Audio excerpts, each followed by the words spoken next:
आज Doubtnut app download करें। Doubtnut पर अपने सभी गणित, रसायन विज्ञान, भौतिक विज्ञान और जीव विज्ञान के डाउट्स का करो सफाया। बस प्रश्न की फोटो खींचो, एक ही प्रश्न को क्रॉप करो और तुरंत वीडियो सोल्यूशन पाओ। अभी डाउनलोड करें। प्रश्न है, एक सरल आवर्त गति कर रहे कण की समीकरण निम्न है। x बराबर 0.4 sine pi T plus pi by 3। यदि कण का द्रव्यमान 1 किलोग्राम है तो ज्ञात कीजिए गतिज ऊर्जा व स्थितिज ऊर्जा परिवर्तन का आवर्त काल। तो सर्वप्रथम तो ये समझ ले कि आवर्त काल क्या होता है। कोई भी दोलन करने वाला कण या सरल आवर्त गति करने वाला कण जब अपनी प्रारंभिक स्थिति में आ जाता है तो वो एक आवर्त काल होता है। जैसे इस बिंदु को देखिए, यहाँ से इधर जाएगा, इसकी प्रारंभिक स्थिति ये वाली है ना, तो यहाँ से इधर जाएगा, फिर वापस आएगा और फिर यहाँ से इधर जाएगा और फिर वापस आएगा। ये अपनी प्रारंभिक स्थिति में आ गया।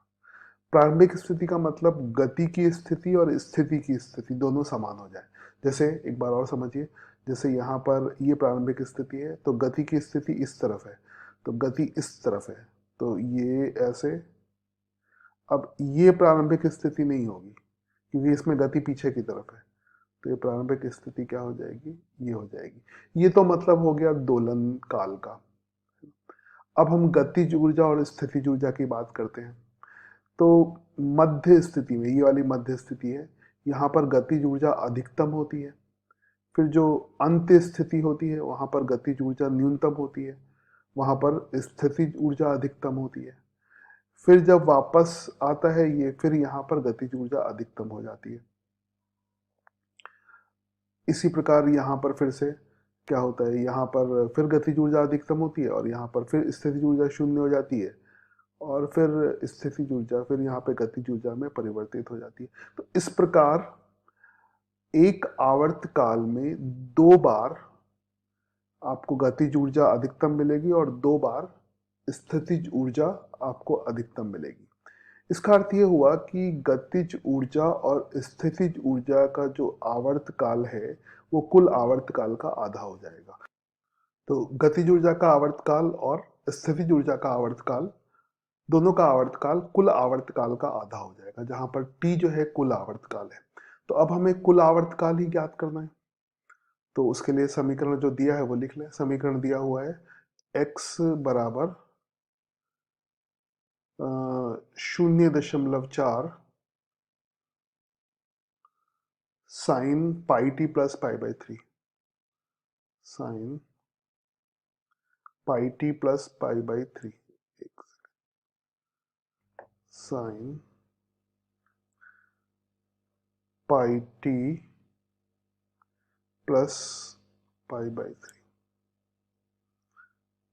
तो ये, अब इसको जो इसका स्टैंडर्ड समीकरण है उससे तुलना कर देते। वो क्या होगा, x बराबर a साइन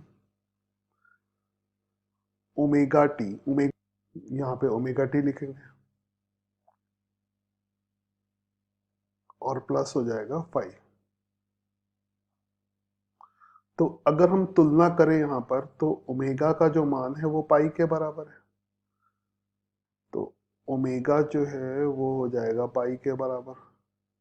और ओमेगा और आवर्त काल में क्या सम्मत होता है, ओमेगा बराबर होता है 2 पाई बटे टी। टी यहाँ पर आवर्त काल है, पाई। तो इसको हल करने पर जो आवर्त काल आएगा वो 2 सेकंड आ जाएगा। तो यहाँ पर आवर्त काल आ गया 2 सेकंड, तो ये हमें आवर्त काल मिल गया। अब गतिज ऊर्जा और स्थितिज ऊर्जा का आवर्त काल, तो कह सकते हैं गतिज ऊर्जा तथा k से गतिज ऊर्जा हो गई और u से स्थितिज ऊर्जा हो गई।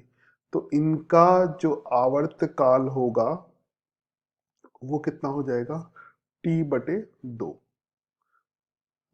t बटे 2 मतलब t का मान 2 सेकंड है, 2 से भाग करेंगे तो 1 सेकंड आ जाएगा।